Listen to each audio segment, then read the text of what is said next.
Mēs šodien gribam pastāstīt īpašu veiksmes stāstu par Gati no Dobeles. Viņam ir tikai 22 gadi, bet viņš jau ir kļuvis par ļoti cienījamu un arī skolēnu mīlētu fizikas skolotāju.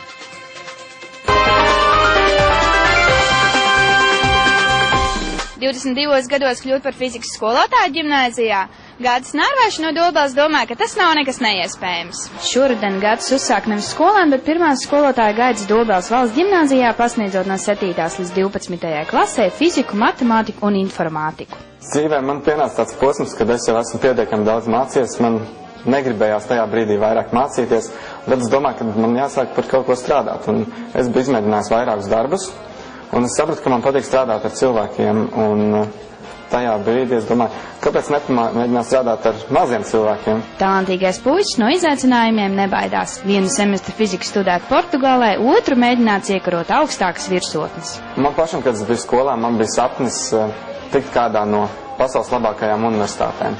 Un es tiku līdz Kembridžas universitātes pēdējiem atlases posmam, un tālāk es netiku. Tā kā man ir pieredze arī stājoties pasaules līmeņa universitātēs, tad arī to pieredzi es gribēju nodot skolēniem tepat Dobelē, kas tomēr ir maza skola, maza pilsēta. Es viņam varu dot to, lai viņi uzstāda augstus mērķus, lai viņi sapņo, lai viņi cenšas sasniegt arī tos mērķus. Tas nav nekas neiespējams. Kamēr viens Latvijas universitātes diploms kabatā, cītīgi tiek strādāts pie otra. Un arī ar to ir par maz. Šovasar akadēmijā iespējamā misija tika apgūtas pedagoģiskās prasmes un metodika bērnu apmācīšanai. Skolā man ir mērķis tāds, lai es mācu tos priekšmetus, kas tā tradicionāli skolēniem nepatīk. Tā, kad viņi pasaka, kas tad tur fizikā, tas jau kaut kas ļoti sarežģīts, tas jau kaut kas neinteresants, vai matemātikā, tas man vispār nepatīk. Tāpat viņi atnāca arī pie manis uz pirmo stundu. Jūs mums mācīsiet matemātiku. Jauns skolotājs domā, ka būs kāds foršs priekšmets, ne matemātika.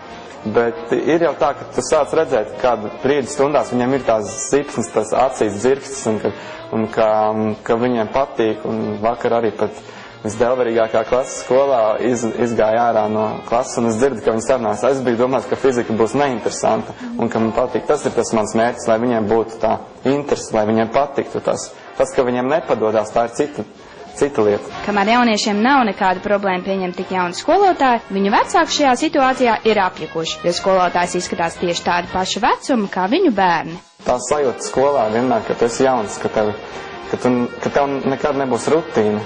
Kad katru dienu tu atnāc un ir kaut kas jauns. Viņi kaut ko izdomā, kaut ko tev piespiež kaut ko darīt, izdomā kādu jautrību vai kaut kā izjokot skolotāju. Šādas lietas naudas izteiksmē nav izmērāmas. Šajā brīdī arī cilvēki ir svarīgi, cilvēki, kas ir apkārt. Komanda vai skolēni un kā audzināmā klase. Un kad tas vienkārši tagad ieej pie viņiem un tāds prieks rodās. Manuprāt, ir jābūt katram skaidriem mērķiem. Katram cilvēkam, un tiem mērķiem nevajadzētu būt finansiāliem, jo šajā situācijā tie finansiālie mērķi ātri vien var sabrukt. Kā kāds gudrs vīrs teicis, gudrība nav nekas cits kā zinātne par laimi. Zana Bērziņa, Andris Damburs, Tautas balss.